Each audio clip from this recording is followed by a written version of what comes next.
시청자 여러분 안녕하십니까? 증시 오늘과 내일 시작해 보겠습니다. 일단 시장은 여전히 힘이 없습니다. 어제와는 좀 다른 건 그래도 시총 상위 안에서 시그니처 종목들, 예를 들어 코스피는 SK하이닉스, 코스닥은 알테오젠이 지수를 받쳐줄 만한 퍼포먼스를 보여주고는 있는데 전반적인 시장 안에서 하락하는 종목의 개수가 많다 보니 시장의 힘도 점점 잃어가고 있습니다. 5장 이렇게 하락 반전하고 많은 걸까요? 현재 코스닥은 0.22% 상승세를 보여주고 있긴 하지만 코스피가 0.5%가량의 내림세 속에 2,758선 지나고 있습니다. 외국인 투자자들의 매도 물량이 많다라고 말할 수는 없지만 여전히 매도 포지션 현재 코스피 안에서 2천억 원 넘게 팔고 있고요. 기관도 100억 원가량의 소폭의 매도 우위를 나타내고 있습니다. 이런 시장 안에서 오늘 오후장의 전략은 어떻게 세워야 될지 여러분들이 궁금해할 만한 종목들로 가득 채워봤습니다. 이슈 추적으로 문 열어볼게요. 이건희 대표 함께하겠습니다. 어서 오세요. 네, 안녕하세요. 네, 안녕하십니까. 시장이 너무나 약합니다. 어제도 상승해도 강한 상승이 아닌 보합권 안에서 상승이었고 오늘은 SK하이닉스의 상승에도 불구하고 코스피가 하락 전환했거든요. 오전 오후장의 변화 어떻게 보셨습니까? 네, 일단 지금 특별하게 외국인들이 방향을 좀 안 잡고 있는 것 같고요. 보면 이제 선물도 어제도 좀 매도를 했는데 오늘은 148억 정도 매수를 하고 있긴 한데 네.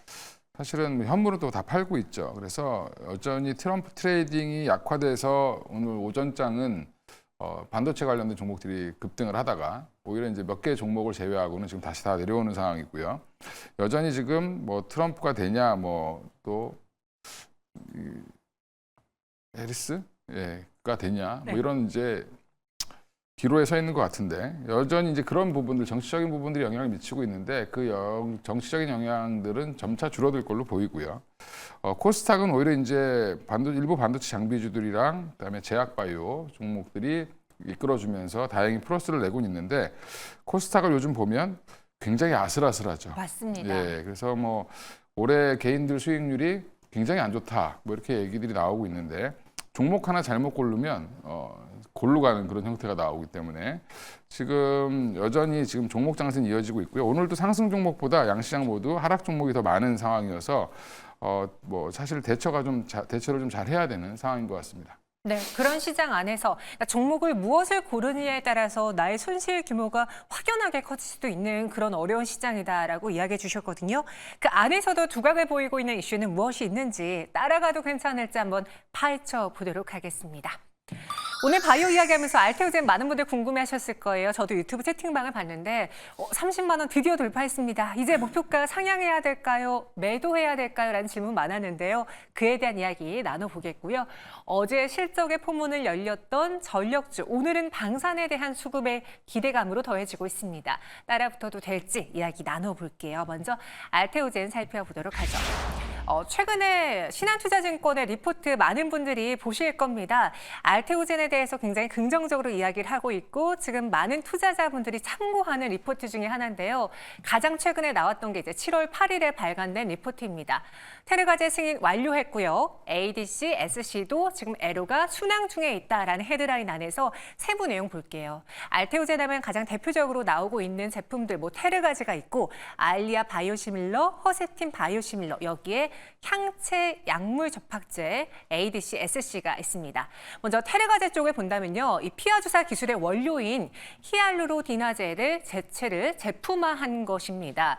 기존에 성형외과라든가 피부과, 안과, 정형외과, 산부인과 등 다양한 곳에서 쓰이고 있고요. 히알루로니다제 대비해서 현저히 낮은 부작용이 지금 장점입니다.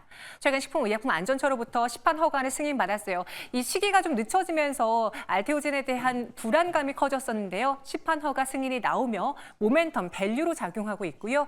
이외 알리아 바이오시밀러 유럽에서 판매 허가 신청 중, 허셉틴 바이오시밀러의 경우에는 중국에서의 시판 허가를 취득했습니다. 여러분들이 아시는 것처럼 머크사와의 독점 계약 통해서 키투르다 SC도 지금 개발 중에 있고요. 목표 주가 한번 봐볼까요? 이제 2022년 정말 시계를 옛날로 과거로 돌려보면 당시 목표 주가 66,000원의 리포트가 발간이 됐었고요. 10월에는 36,000원. 그 후에 작년 7월 24일의 경우에는 신한투자증권에서는 커버리지를 제외하기로 했었습니다. 그런데 머크와 이 항체 약물 접합제 ADC, SC 이야기가 나오면서 시장의 눈은 확연히 높아졌습니다. 2024년 5월 14일에 매수 의견과 함께 목표가 30만 원을 제시했고요. 오늘로써 그 30만 원 돌파를 해냈습니다. 많은 전문가분들도 알테오젠은 믿고 볼 수 있는 바이오에 이런 말 붙이긴 좀 그렇지만 안정적인 기대주다라는 평가를 했는데 그런 의견을 받쳐줬던 이건희 대표님과 함께 이야기 나눠볼게요. 대표님. 네. 30만 원 드디어 돌파를 했습니다. 여기서 이제 알테오젠의 주가를 보기 위해서 우리가 점검해야 될 포인트가 무엇이 있는지, 눈높이를 현 시점 더 높여도 괜찮을지, 여기선 수익을 실현하는 게 좋을지, 알테오젠을 향한 대표님만의 고견 어떻습니까? 네, 또 어제 오늘 왜 이렇게 올랐냐? 어제는 저도 왜 올랐는지 몰랐는데, 네. 네, 오늘 오른 거는 이제 다들 알고 계실 텐데, 이제 머크사가 키트루다 SC형을 혈액암에도 적용하겠다라고 지금 발표를 하면서 네. 그게 지금 적용처가 확대되는 거죠. 그러면 기존의 계산 방식 고형암들 일반적인 암에 적용할 때와 또 플러스 알파가 생긴 거기 때문에 지금 주가가 환호를 하는 모습이라고 보시면 될 것 같고요. 그렇게 되면 예전에 이제 키트루다의 키트루다 SC 제형의 이제 매출처가 더 커진다라는 부분에서는 이게 뭐 30조에서 얼마를 차지할 거냐, 거기에서 또 로열티를 얼마를 받을 거냐, 이제 이런 계산들을 할 텐데 이런 계산들이 적용되면서 지금 주가를 자꾸 올리고 있는 중이다라고 생각하시면 될 것 같고요. 이제 이게 결론이 나는 건 9월 23일 날 이제 임상 3상 결과가 발표가 되는데 네. 그거에 대해서 그러면 의심의 여지가 없다라고 이제 엄민영 애널도 이제 얘기를 했는데 그 이유가 그 사이에 머크사가 계속 임상 진행 과정을 계속 얘기하고 있습니다. 예, 그래서 지금 여전히 잘 되고 있다라고 보고 있고요. 그럼 만에 하나 그게 안 되면 문제가 되겠지만 그게 잘 된다라고 하면 내년부터는 이제 상용화 본격 들어가기 시작해서 점유율을 이제 점차 높여가겠죠. 그러면서 이제 현금 흐름이 좋아질 거를 지금 주가는 미리 반영을 하고 있다라고 생각하시면 되고요. 결론적으로는 추가 상승 가능할 걸로 봅니다. 그래서 제가 예전에 한번 여기 나왔을 때도 25만 원 근처 뚫었을 때 네. 30만 원 목표가에 40만 원을 올리겠다라고도 한번 말씀을 드렸는데 제가 엄민영 애널보다 더 빨리 올리겠다 이렇게 말씀을 드렸었습니다. 네. 근데 아마 조만간에 그 엄연구원도 또 다시 한번 리포트를 갱신하지 않겠나, 다시 쓰지 않겠나 생각하고요. 또 하나가 이제 기대하고 있는 게 다이치 산교라고 해서 일본 제약회사인데 여기가 지금 ADC 관련돼서는 매출을 거의 한 20조 가까이 올리는 회사입니다. 그래서 표적항암제로 되게 유명한 회사고 이 네. 회사에서도 이 ADC 기술을 SC를 접목을 시켜서 제형 변경을 하겠다라고 지금 논의를 하고 있는 것 같고요. 그래서 지금 이게 순항 중이다라고 얘기하고 있는데 추가 기술 수출이 만약에 된다라고 하면 이것 또한 뭐 물론 키트루다보다는 규모가 좀 작긴 하지만 키트루다의 한 절반 정도 수준이기 때문에 굉장히 큰 규모의 이제 앞으로 향후에 이제 플러스 알파적인 요인이 붙는다라고 보시면 되고요. 지금 시장은 지금 다이치 산교의 ADC 관련된 추가 수출 계약을 또 기다리고 있습니다. 그래서 여전히 모멘텀은 살아 있고요. 그게 나오게 되면 끝이냐? 그럼 9월 달에 또 그 이슈가 또 있죠. 네. 그래서 당분간은 이렇게 계단식으로 올라갈 가능성이 높다라고 보고 있고 오늘 의미는 긴 박스권이죠.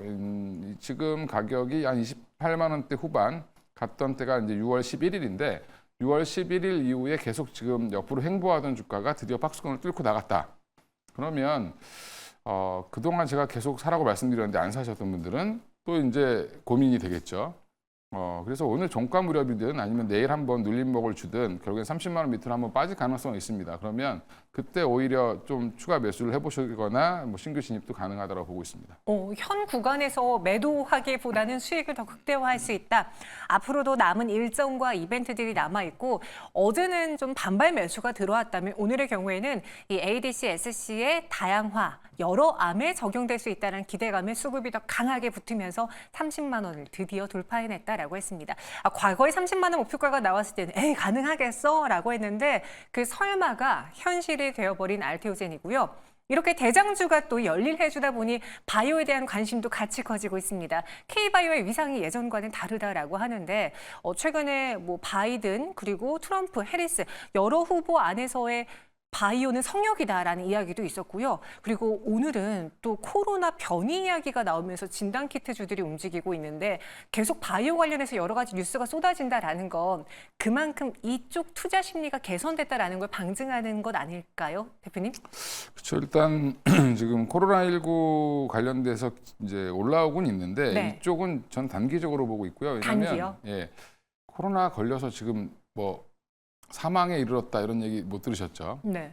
예, 그런 공포가 없기 때문에 사실은 이제 어떻게 보면 뭐 폐렴이나 뭐 감기 정도로 생각하고 있는 상황이어서 지금 변이가 나와서 만약에 뭐 일부 사망자가 나왔다든지 이렇게 되면 사실은 그때부터는 또 한 번 공포가 올 수도 있지만 지금은 일시적으로 다시 환자가 늘어나고 있는 수준 정도이기 때문에 저는 뭐 휴마시스나 오늘 뭐 시젠, 뭐 랩지노믹스, 엑세스바이오, 수젠텍 이런 이제 전통적으로 지금 코로나 키트 만드는 회사들 예전에 이제 한참 코로나 시기 때 좋았던 회사들이죠. 네. 이런 회사들이 지금 반등은 나오는데 사실은 이제 윗꼬리를 많이 달고 있는 이유도 일부 이슈를 좀 소화하는 과정이다라고 생각하시면 되고요. 그래서 오히려 이쪽은 따라가시면 잘못하면 또 물릴 수 있다. 그러니까 바이오라고 다 같은 바이오가 아니다. 이렇게 말씀드리겠습니다. 오늘 시장 안에서 또 화제를 모았던 코로나19 진단키트 관련주들의 경우에는 실제로 수젠텍과 랩지노미스 이제 대표적인 종목의 차트를 보시면 오전장보다 오후에 힘이 빠지면서 윗꼬리가 길게 달린 게 보입니다. 수젠텍 장중에 18% 급등해서 현재는 7.3% 상승만 유지하고 있거든요. 단기 테마로만 보인다. 여기서는 바이오 투자 심리가 개선된다 하더라도 진단키트 쪽에서는 현 구간 투자할 만한 매력도가 커 보이진 않는다라고 들렸습니다. 그럼 알테오젠에 대해서 긍정적으로 이야기해 주셨으니까 이 시선을 바이오 다른 종목으로 좀 돌려보자면 현 구간에 너무 늦었다고 땅을 치고 후회하지 않을 수 있는 그런 바이오 종목들 보이십니까? 아니면은 여전히 시장 안에서 가격적인 부담은 있지만 보장된 대표적인 종목들을 접근하는 게 좋을까요?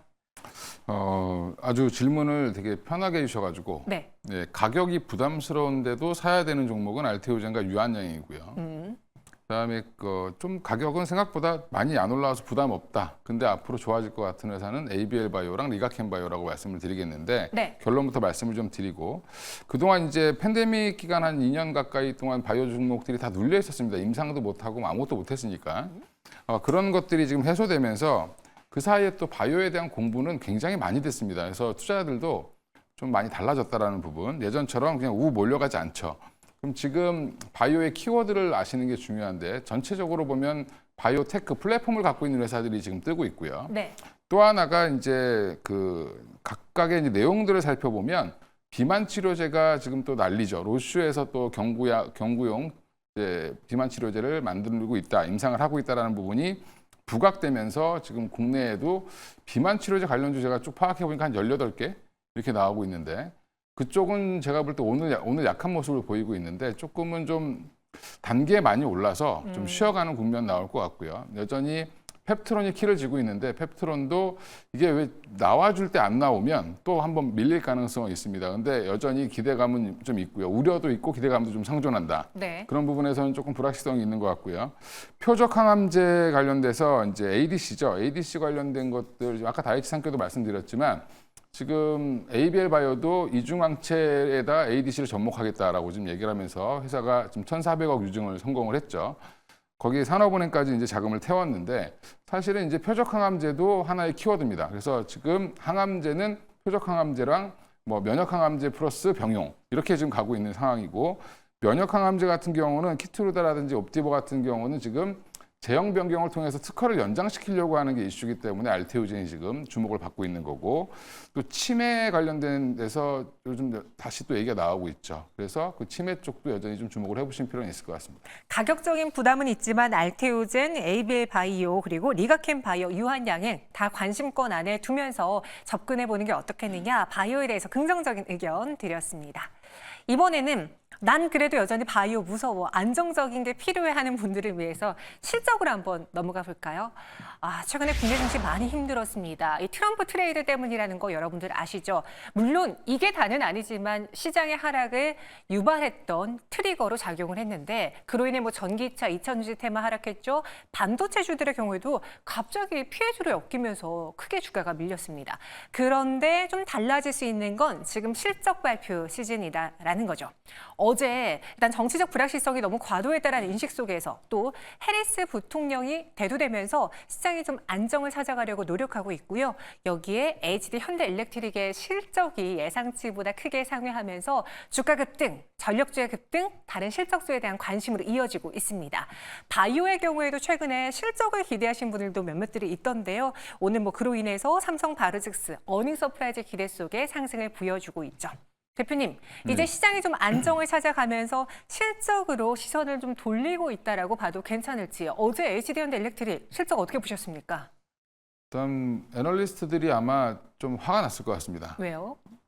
회사에서 얼마나 자료를 안 줬으면 가이던스 대비해서 거의 2배가 나왔죠. 네. 그만큼 깜짝 놀라서 지금 오늘 뭐 9개 증권사에서 갑자기 리포트가 막 쏟아져 나왔는데, 그러니까 이제 그런 내부 사정을 모르시는 분들은 그 애널리스트들은 이렇게 뭐 다 올라가고 나서 꼭 써 이렇게 얘기하시는데 그분들도 나름 고충이 있다. 회사에서 내부 뭐 어느 정도 좀 귀띔을 해줬어야 되는데 그걸 안 해준 것 같고요. 가이던스 대비해서 거의 2배 나왔다는 거는 그만큼 이제 그 전에 또 주가가 또 조정을 좀 받았기 때문에 제자리 돌리기를 빨리 했고 오히려 고점을 돌파하면서 나가는 모습이 보이고요. 이렇게 되면 어떻게 되냐면 향후 이익 전망도 좀 달라지고 밸류에이션도 재산정해야 되는 이제 이게 불가피할 걸로 보이고요. 그러면 지금은 안 가본 영역으로 좀 주가가 가고 있죠. 이게 참 어려운 건데 네. 고점을 계속 치고 나가면 어디까지 계산할 것이냐. 그러면 이제 뭐 그 다른 나라에 있는 전력기기 회사들 밸류부터 시작해서 다 이제 찾고 난리가 납니다, 이제. 근데 지금 보면은 적어도 40만 원 이상은 충분히 갈 수 있는 힘은 갖고 있다라고 보시고, 만약에 전력기기를 사신다라고 하면 저는 딱 2종목 보고 있는데 현대일렉이랑 뭐 재룡기계 정도, 재룡전기 정도 보고 있는데 포인트가 다릅니다. 현대일렉은 다 만들 수 있다. 전력기기 관련돼서 변압기를 뭐 송전부터 배전까지, 그 다음에 중소형의 강자는 재룡전기. 딱 이렇게 2개를 보면 재룡전기 또 영업이익률이 거의 38, 39 이렇습니다. 그 영업이익률로 봐도 HD 현대일렉은 굉장히 좋고요. LS일렉은 조금 떨어집니다. 그래서 저는 개인적으로는 물려도 현대일렉에서 물려야 된다 이렇게 생각하고 있고요.